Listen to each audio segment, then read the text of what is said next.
అందరికీ నమస్తే అండి. వెల్కమ్ టు రాధా ఇంటి రుచులు. ఈరోజు ఎగ్ బజ్జీ ఎలా చేసుకోవాలో చూద్దాం.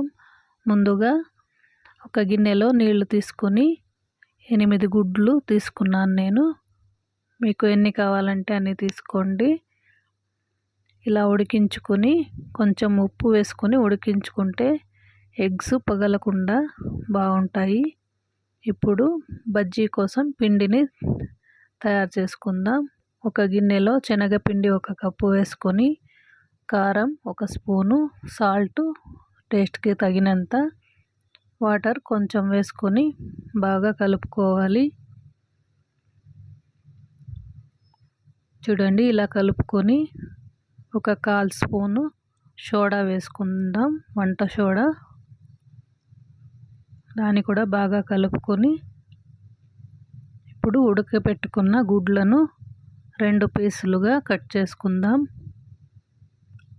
ఇలా కట్ చేసుకొని పెట్టుకోవాలి. ఇప్పుడు స్టవ్ పైన ప్యాన్ పెట్టుకొని ఆయిల్ వేసుకోవాలి డీప్ ఫ్రై కోసం. ఇప్పుడు కొంచెం వేడైంది. ఆయిల్ని 1 స్పూన్ వేసుకుంటే ఈ పిండిలోకి బజ్జీలు క్రిస్పీగా ఉంటాయి. చూడండి, ఇప్పుడు కట్ చేసుకున్న ఎగ్స్ని ఆ బజ్జీ పిండిలో ముంచి ఒక్కొక్కటిగా వేసుకుందాం. ఆయిల్ బాగా వేడైంది. ఇలా ఒక్కొక్కటిగా వేసుకుందాం.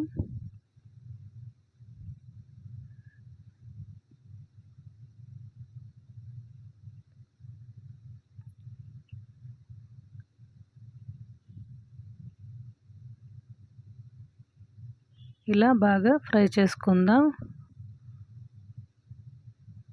2 పక్కల బాగా ఫ్రై చేసుకొని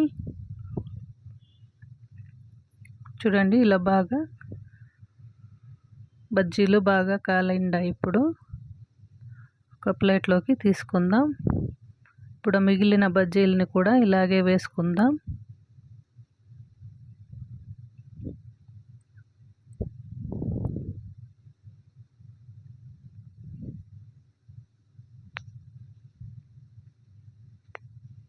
ఇప్పుడు బజ్జీలన్నీ కాల్చుకున్నాం కదా. ఇప్పుడు బజ్జీల స్టఫింగ్ కోసం ఆనియన్స్ కట్ చేసి పెట్టుకుందాం. ఆనియన్స్, కొత్తిమీర కట్ చేసుకొని ఈ బజ్జీని అర్ధానికి కట్ చేసుకొని అందులోకి ఉప్పు, మిరియాల పొడి, కారం, కొంచెం కొత్తిమీర, ఆనియన్స్